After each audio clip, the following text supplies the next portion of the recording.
Hey everyone, welcome to another video.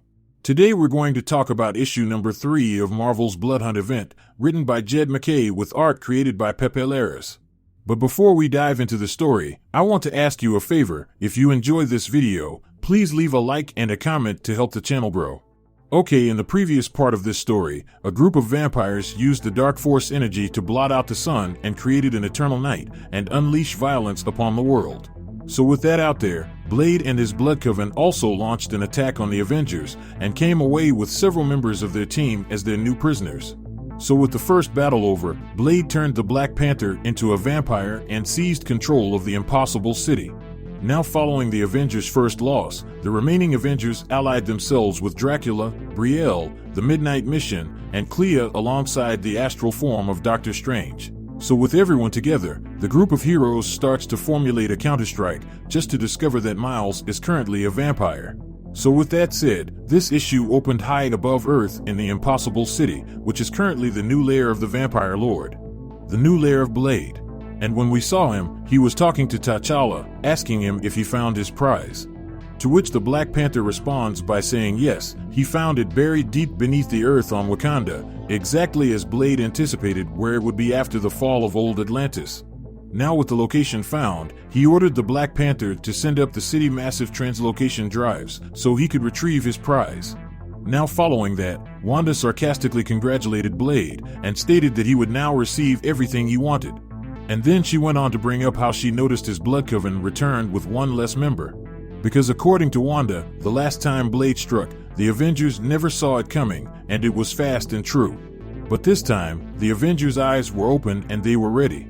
Now with that said, we transition over to the Sanctum Sanctorum with Miles Morales as a vampire striking out towards Blade's daughter.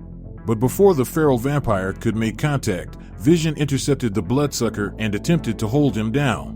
But just as he wrapped his arms around Miles, the new vampire let out a furious electrical shock, which caused Vision to quickly let go. So with one Avenger recovering, Miles dropped onto the ground, just to be restrained by the crimson bands of Sidorak by Clea. So with Miles having nowhere to turn, the Astral Strange cast the Eye of Agamotto on him, to show him the truth. So after the bluish glow flashed before his eyes, Miles dropped onto the ground and covered his eyes as he returned back to who he was. And once he realized what happened to him, he was shocked and he told Brielle that the head vampire sent him to track her down. So with that explained, Steven told Miles that the head vampire came to them all as a friend and then struck. Now with that said, Brielle asked the question that everyone in the room knew the answer to, and that was the identity of the Lord of Vampires. So with that question in the room, Strange looked over to Dracula and asked why he didn't tell her the identity of their main enemy. To which he looked at Strange and responded by saying how did he think that conversation would have gone? Which is a good point in Dracula's defense. So with that said, they had to address the elephant in the room and told her she had to strike down her father, the new Lord of the Vampires, Blade. Because Blade was the one who let loose the Legion of the Night upon the world, he was the one who engineered the darkness that covered the skies, he had been the one who had broken the mighty Avengers, and now she is the only one left to stop him. So because she is a part of his bloodline, she is his only weakness. And as you may have guessed, Brielle was not happy about the new turn of events. So with everything explained, Tigra and Dracula started to argue about the importance of Brielle in the grand scheme of things, until the Fist of Khonshu calmed the room. So with the argument over, Steven stated that there are 3 vectors they must address to end the war. And that was to stop the dark force energy from covering the sun, stop the vampires from rampaging all over the world, and finally they have to put down Blade. But just as they said that, they realized Brielle took off running. So with Blade's daughter now on the run, Miles pulled his mask over his face and took off after her alongside Dracula. So with Brielle, Miles, and Dracula out in the streets, the Midnight Mission informs everyone that they have a plan for the vampires that they have been working on for a while. Because they were planning on raising an army they cannot kill, they cannot turn, and they cannot terrify. But the only problem is, they require one more person to join their party. So with that decided, the Avengers stated they will deal with the Blood Coven and Blade. But the only problem they had was Blade and his elite strike force was bottled up in the Impossible City, and to make things worse, Thor, Wanda, and the Black Panther were also up there as their prisoners. So in order to complete their mission, the Avengers would have to draw them out first. Now with the game plan set, Clea used her magic to teleport the Midnight Mission to where they wanted to go, and as for the Avengers needed to let the people know that they have not given up yet and there is still a hope for them to win. And if everything went according to plan, then Blade would have to come out of hiding himself to put them down.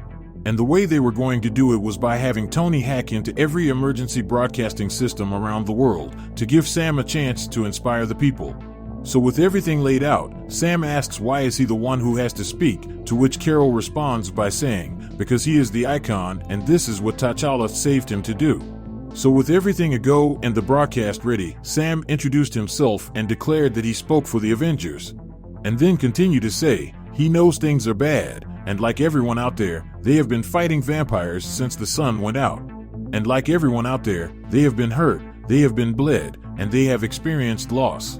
But they all have been there before, and they are all still here. Because this world has seen evil, time and time again.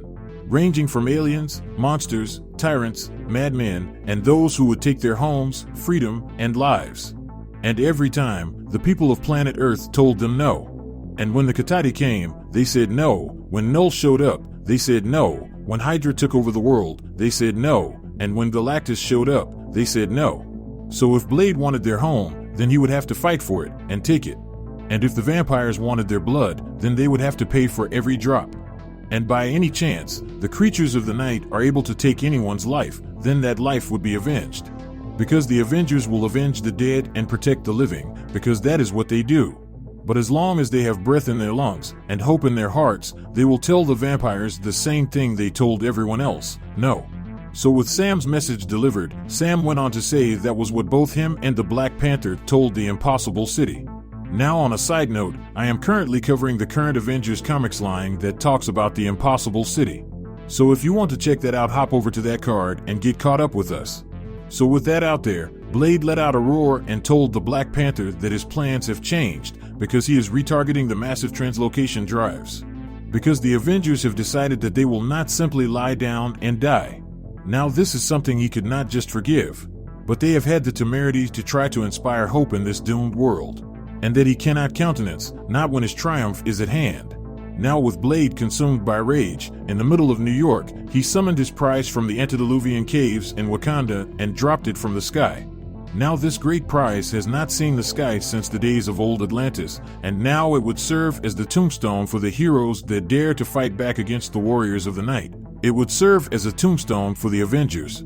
So with that said, this issue of Blood Hunt issue number 3 comes to an end.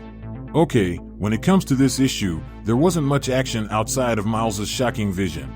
Now I'm not saying a comic needs action to be good, I'm just saying a little bit of action would have been great. And as for the storytelling part of the story, I feel like the writer focuses mainly on getting everyone on the same page, like when he tells Brielle the truth. So if I had to describe this chapter in one word, it would be filler, because like I said before, Jed MacKay used this issue to set the stage, which isn't a bad thing, but also not the most interesting thing out there. Now with that out there, if you want to stay in the loop about any individual storyline, then how about you hop over to the playlist section down below or in the link cards above to get all caught up on the Blood Hunt event. So with that established, I hope you enjoyed this video, and please don't forget to leave a like and a comment if you want to see more videos like this. Thank you for watching, and I'll see you in the next review.